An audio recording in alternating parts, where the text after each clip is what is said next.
Francisco Senegaglia es psicoanalista, es ensayista, es escritor, tiene una especial preocupación por la figura de Artigas.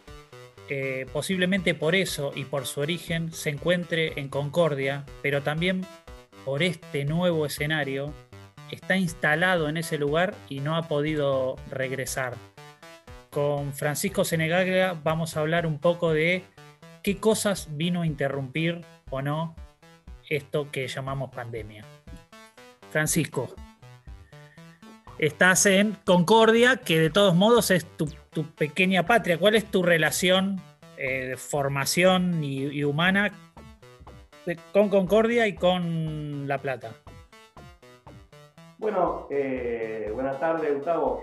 En primer lugar, digamos, yo nací, crecí acá y me fui a estudiar a Paraná, me fui a estudiar filosofía y teología, estaba en el seminario, y después dejé ahí y me fui a vivir a La Plata. O sea, en mis 53 años, la ciudad en la que viví más años es La Plata, de hecho, digamos, ¿no? Y fue la ciudad que, bueno, por su lógica, por su vida universitaria, me ofreció la posibilidad de crecer intelectualmente, académicamente, y siempre en el corazón la ciudad a la que le debo lo poquito que sea, digamos, ¿no? ¿Qué extraña? Cuando viniste a La Plata, viniste con una decisión determinada, viniste a explorar a ver qué era lo que te pasaba, abandonabas una vida, qué sé yo, me imagino que quienes han tenido el río cerca, venir a La Plata también es renunciar un poco a eso. ¿Cómo fue eso? Sí, fui absolutamente a un mundo desconocido. De hecho, me inscribieron en la universidad sin que yo fuera y que yo caí a estudiar. Y nada, como decimos en mi pueblo, era un gringo zapallero perdido ahí en las diagonales. Pero bueno, se fue generando, yo tuve que trabajar para estudiar, así que fui entrando en el mundo chiquito de la ciudad, en sus pormenores, en picar un caño para poner agua, y en pintar una casa, y en limpiar una quinta, y en ir a la universidad, donde jamás había imaginado que tanta gente podía entrar en un aula y que pudiera en 3, 4 pisos haber 10.000 personas, en fin, nada. Era todo, digamos, además yo venía del convento, así que fue un impacto muy, muy fuerte. Y bueno, me fui haciendo y me fui quedando. En aquel momento no tenía muy claro, tenía más bien claro que quería estudiar y obviamente buscar, pero no sabía que me iba a quedar allí. Y bueno, efectivamente me recibí, me quedé afectado ya desde muy temprano, desde alumno, me quedé afectado a las cátedras, y terminé mi carrera, empecé a trabajar en la lógica del Hospital Romero, seguí estudiando, estudié ciencia política y bueno, y empecé a militar formalmente en la ciudad, con lo cual me casé, tuve mis hijas allí, con lo cual me vi rápidamente siendo, nada, un hombre más de la ciudad. De hecho, tengo una foto ahí de una etapa de un diario, del diario El Día, de ahí, que en algún momento destacó personajes de la ciudad y me dedicó y hablaba del psicólogo platense, y yo decía, bueno, está bien, después de tantos años era platense finalmente, digo, ¿no? Y obviamente que lo que vos marcabas al principio, que es muy rico y muy fuerte, que es la experiencia del río.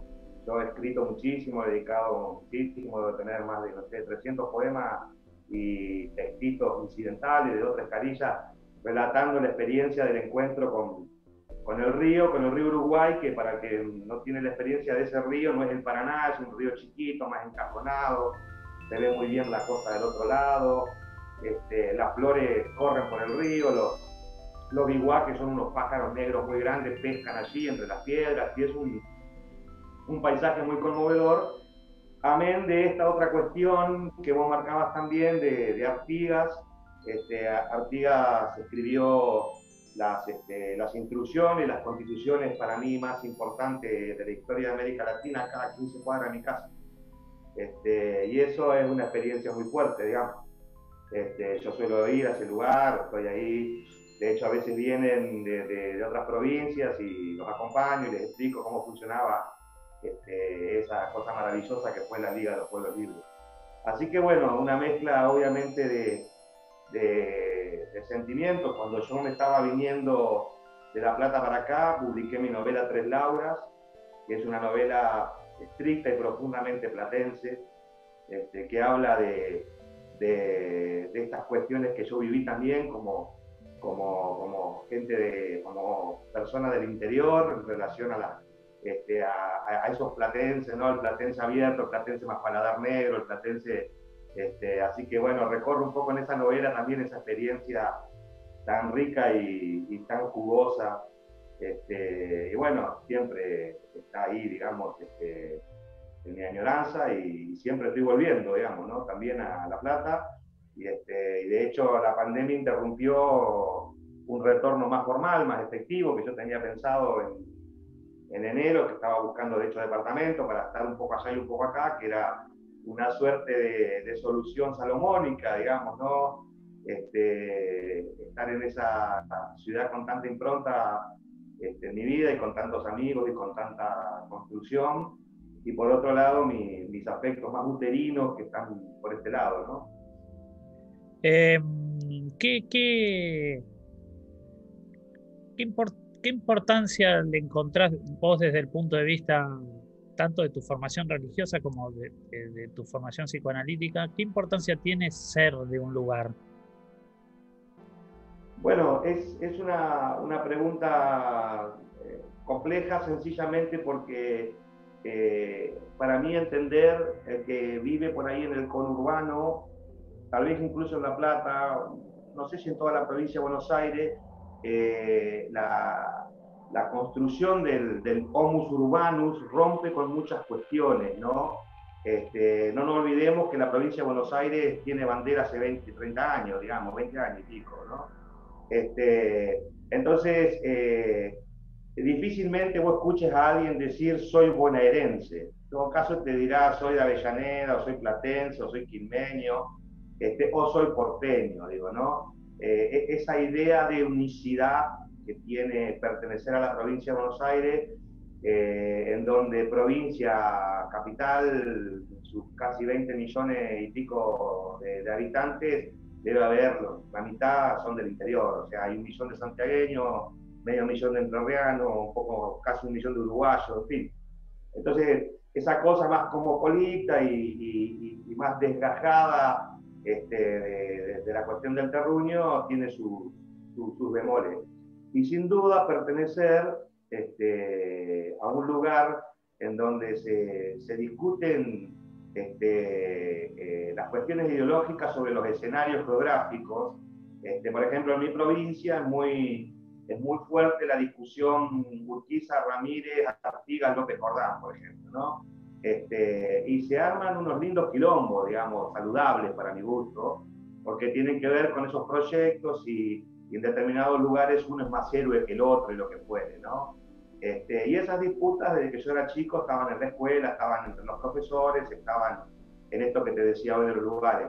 Entonces, pertenecer tiene un peso específico y la cuestión identitaria es la cuestión que siempre hace referencia, digamos, a la memoria, porque hay como dos grandes cuestiones a lo largo del relato histórico que a nosotros nos han educado en un relato contenido, ¿no? Entonces se nos cuenta una historia, se nos muestra un acontecimiento y de alguna manera ese acontecimiento ingresa a una suerte de saber, pero la memoria tiene un recorrido totalmente diferente al de la historia. La memoria va no tras lo acontecido, sino tras lo sido, ¿no? Entonces, esos sidos siguen siendo en el presente, o sea, lo que yo he sido, sigo siendo, ¿no? Entonces, yo estoy acá, digamos, en Concordia y me conjugo en esa lógica del artiguismo, en esa lógica de la gauchería, en esa lógica de la montonera, y me digo a mí mismo yo vengo de ahí y ellos siguen siendo y yo sigo siendo en función de ellos, ¿no? Entonces la pertenencia tiene una lógica más rica. A mí cuando alguna vez me hacen una nota en relación al Día de la Tradición y te muestran esta cuestión de la guainita cebándole mate al gauchito y todo ese tipo de cosas tan bucólica y tan risueña, bueno, no tiene nada que ver con la gauchería del litoral o ¿no?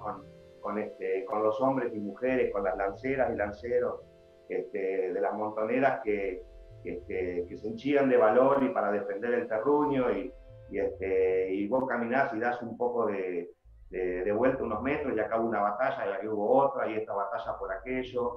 Entonces, bueno, eso hace, digamos, al sentido de pertenencia más profundo. Pero insisto, desde la lógica de la memoria más que de la historia, más que del saber histórico, de ese sido que sigue siendo, en la medida en que uno dice con orgullo, lo digo yo, soy entrerriano, digamos, ¿no? Y defiendo estos valores y vamos detrás de, ¿no? Acá tenemos una frase muy fuerte, algunos, no todos, pero que es Artigas vuelve, ¿no? Entonces Artigas vuelve porque vuelve su proyecto de patria, su sentido de igualdad, de comunidad, y entonces esas cosas enriquecen desde un lugar diferente al aprender un contenido histórico sin demasiado, digamos, sostenimiento místico, diríamos, ¿no? Es como ir a la cancha y gritar así, gol, ¿no? No tiene sentido, digo, esto que sale así, no, ¿viste? Y bueno, sin duda, digamos, y pertenecer también es algo bastante complejo, ¿no? Porque qué es ser argentino, qué sé yo, digo, ¿no? Qué ser algo supone, insisto, no la sumatoria de contenidos, sino la capacidad de referirse a los hilos, a decir, bueno, yo voy por acá, yo me referencio por acá, digamos, ¿no? Qué sé yo, en el campo nacional y popular, la Patria Grande, los proyectos Artigas, San Martín, Bolívar, uno dice, bueno, yo voy por acá, estos son mis referencias, o esto. Y algún otro te dirá que lástima que los ingleses perdieron las invasiones inglesas, ¿no? Y bueno, digo, son referencias, ¿no? Entonces, bueno, para pertenecer, para apropiarse de alguna manera, es necesario también que uno quiera ese sido, ¿no? Que uno quiera estar ahí, digamos, ¿no?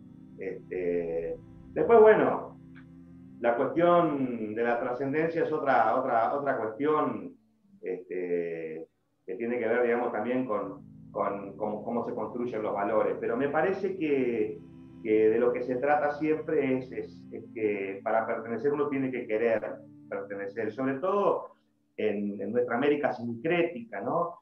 El mundo europeo, por decirlo, se maneja con lo que se llama code sanguine, ¿no? O sea, la razón de la sangre o la línea de sangre. Nosotros nos manejamos por code terrae, ¿no? Es decir, por la pertenencia al lugar. Es decir, la patria es el lugar donde, digamos, murieron más que nacieron nuestros padres, ¿no? Y entonces, bueno, cómo uno se entrama en esa tierra a la que uno va a ir naturalmente cuando el tiempo lo decida, cuando yo lo decida lo que puede. Da la sensación que en este escenario que nos tiene a todos confinados y compartiendo de algún modo prácticas comunes, la condición del pensador, la condición del escritor, del ensayista, incluso la del psicoanalista, no se ve tan atormentada por la distancia con lo colectivo. ¿Esto es así o igual se requiere de ese afuera para poder concentrarse? No, a ver, hay una cuestión que es muy lógica, que tiene que ver con esto que ya claramente planteaba Heidegger, de la vida del interpretado y de la vida del interpretante. Nacemos interpretados y la manera de volvernos interpretantes es entender que somos para la muerte, ¿no? Ser para la muerte. ¿Por qué digo esto? Porque la muerte está ahí dando vuelta. Y hace 200, 300 o muchos años más atrás, de alguna manera Dios resolvía la muerte porque, bueno, esto era un tránsito y se pasaba a la otra y ya está, digamos, ¿no? Y a lo sumo había un condicionante moral que tenía que ver con que si habías vivido bien acá, te la ganabas aquella, y si habías vivido mal acá, la perdías, en fin. con toda la experiencia, digamos, no me gusta la palabra posmoderna porque me parece que la modernidad no es más que la depresión de la neurosis moderna, digamos, ¿no? Un no saber qué hacer con la modernidad. Pero frente a alguna manera al fracaso de la modernidad ha habido como dos grandes escenarios. Uno que tiene que ver con deconstruir la idea de muerte, ¿no?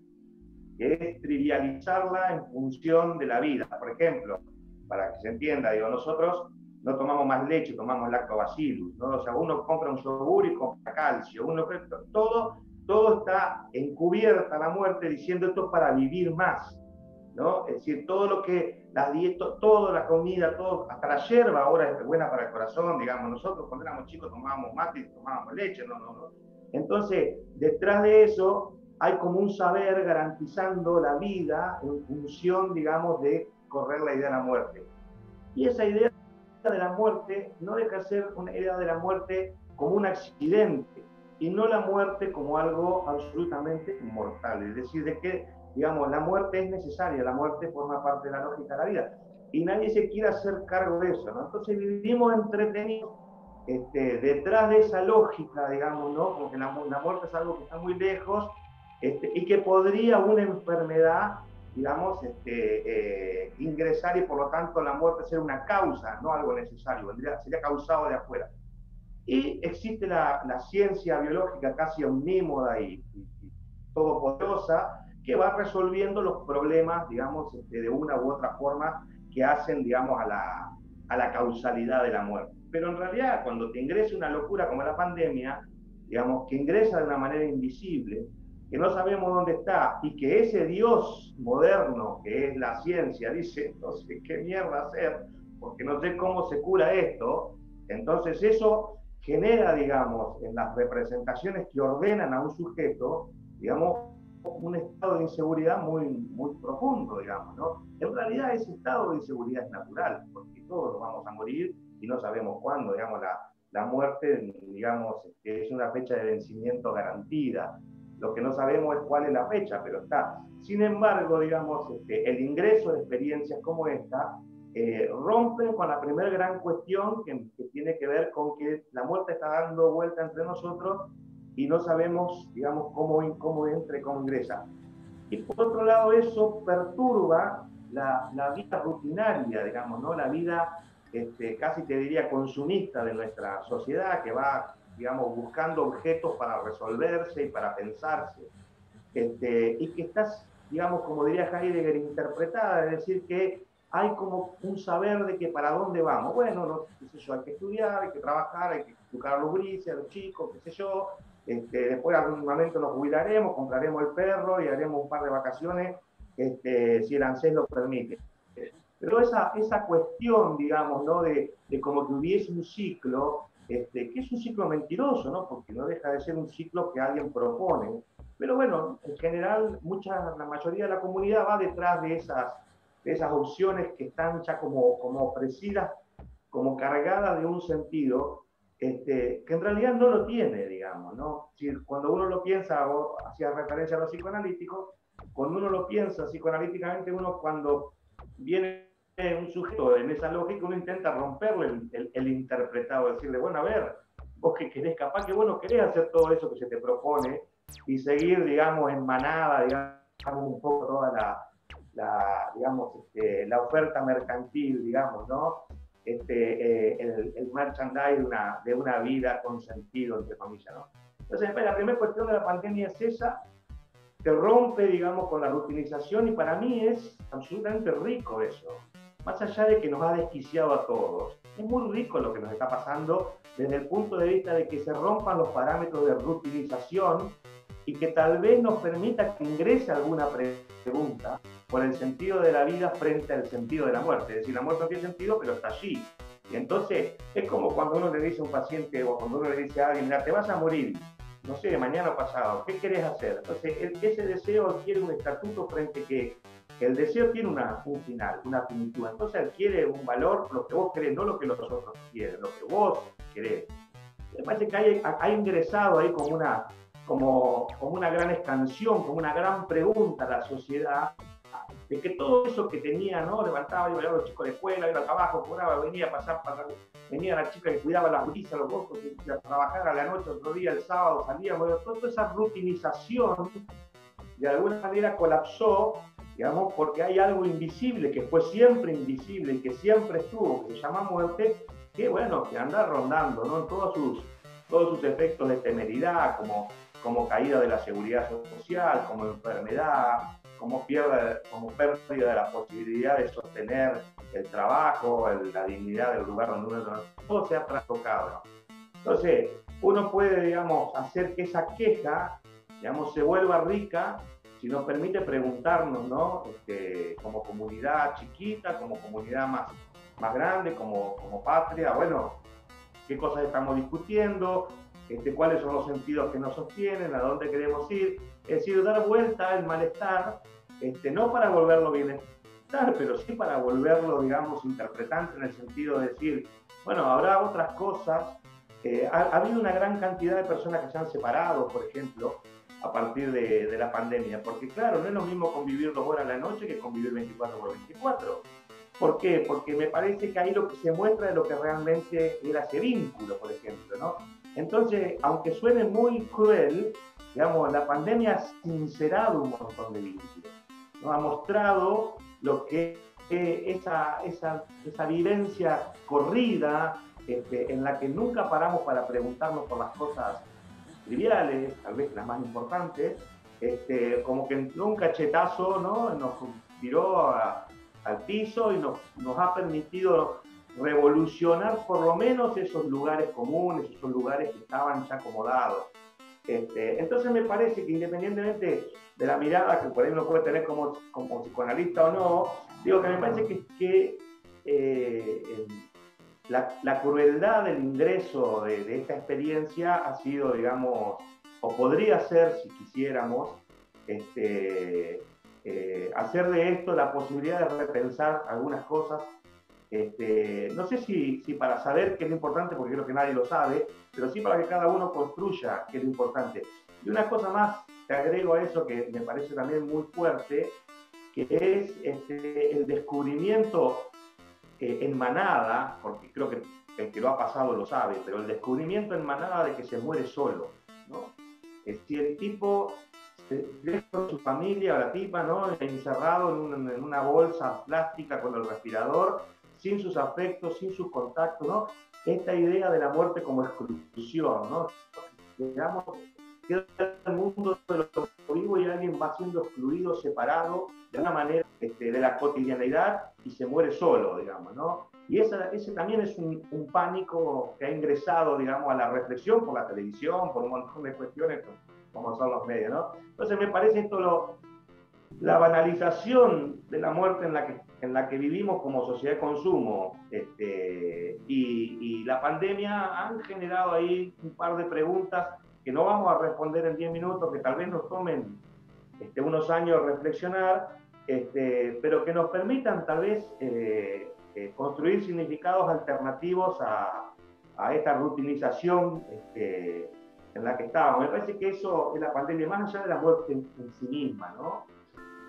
La última, fuera de esta cosa que es más existencial, lo que vos expresás, ¿qué crees que como hábitos, de hecho está esta charla vía Zoom entre nosotros dos, no sé a cuántos kilómetros de distancia está Concordia de La Plata, 517. 527 kilómetros, y sin embargo se puede dar un diálogo, una conversación. La pregunta sería, aparte del Zoom, ¿qué crees que puede llegar a quedar como hábito y como secuela cuando todo esto se normalice, digamos? ¿Cómo va a haber una nueva normalidad, crees, o no? Es muy buena y muy difícil la respuesta. Muy buena la pregunta y muy difícil la respuesta. Te voy a decir lo que yo pienso. Tenemos dos opciones. O vence el individualismo, ¿por qué? Porque decimos, frente a lo que viene me encierro más, me cuido más, no tomo mate con aquel, no con todas estas cosas que nos han ingresado, y vuelvo al otro, ¿no? Un sospechoso de algo, no importa que no lo conozca, ¿no? O, digamos, el proceso contrario, que es valoramos al salir de la pandemia lo importante que era lo colectivo, lo importante que eran los afectos, lo importante que era dar un beso a alguien, agarrarle de la mano. En fin, digo, va a ser el reto que viene, digamos. La nueva normalidad, digamos, yo no tengo la menor duda, pero es un análisis personal, no tengo la menor duda que de esto viene naturalmente un duelo, digamos, ¿no? Y del duelo vendrá, digamos, o una posición más melanco, ¿no? Y por lo tanto más de retracción del yo, más de encerrarme más y volverme un poco más paranoico, cuidarme más, y ahora porque pareciera que lo que viene son todas situaciones de estas, enfermedades como esta, la guerra bacteriológica, todo esto que circula, digamos, ¿no? O una suerte de parar la pelota y decir debemos repensar las relaciones humanas, las relaciones con la naturaleza, digo, y estas dos cosas se escuchan constantemente circulando, digamos, ¿no? Entonces yo no sé cuál es la nueva normalidad. Claramente va a ser distinta porque de esto no se sale gratis. Entonces vamos a ver qué somos capaces de construir y de dónde poner, digamos, el peso específico, volviendo a esto de la conciencia de la muerte. Yo creo que ganamos en conciencia de la muerte, y siempre que se gana en conciencia de la muerte, se gana, digamos, en purificación del deseo, es decir, dejémonos de pelotudeces, digamos, ¿no? Como quien dice, así. Digo, ¿no? O alguien dice, no pensemos, yo hago la mía. Yo creo que vamos a una suerte de superación de conciencia en esto, de ampliación de conciencia, de volver a ver esos amigos con los que nos juntábamos y la pasábamos bien. No era nada importante, pero era el encuentro con la familia, digo, ¿no? Estábamos perdiendo eso. Ahora podemos negar eso y volvernos más individualistas, o superar eso y decir, vamos a valorarlo a eso, y vamos a darle el lugar que tiene que tener en los vínculos, que es mucho más importante que toda la rutinización consumista. No lo puedo saber, tal vez mi deseo va por allí. Yo creo que esto no es gratis, no va a ser gratis. Creo que rompió muchas cosas hacia adentro, ¿no? Esto es como cuando vos ves a una persona caminando por la calle normalmente y tal vez tiene un cáncer terminal y no se le ve, digamos, pero él está ahí caminando. Yo creo que nosotros como sociedad estamos así adentro. Esto pasó adentro, implosionó adentro. Afuera sí, alguno que otro putea, qué sé yo, la economía, el dólar, todo eso es verdad, pero esto implosionó hacia adentro y todavía no hemos visto los efectos de la implosión. Y la implosión es subjetiva y por lo tanto las consecuencias van a ser subjetivas, ¿no? Es decir, esto no se ve en la tele, no se ve afuera, no se ve en una suerte, digamos, de análisis así muy rapidito de los vínculos. Se ve lo que ha implosionado hacia adentro, digamos, ¿no? Lo que ha roto, que tal vez por roto pueda refundirse, digamos, refundarse o generar, digamos, otro tipo de alternativas. ¡Wow! Muchas gracias, Francisco. Desde su ciudad natal, Concordia, Francisco Senegaglia se quedó instalado y no pudo venir a la ciudad de La Plata, donde tenía pensado vivir la mitad de la semana para atender a sus pacientes y estar con sus hijas, y el resto de la semana en su Concordia natal. Esa por ahí sea uno de los cambios concretos que tuvieron que atravesar muchos, pero no es lo más grave o no es lo más determinante según el entender de Francisco Senegaglia. Él habla desde un costado existencial que lo que puede llegar a quedar es una idea de implosión, algo que tiene que ver con el ser y no con lo que pasa afuera. En cualquier caso, Francisco Senegaglia está seguro, dice que no es gratuito y que nada será igual.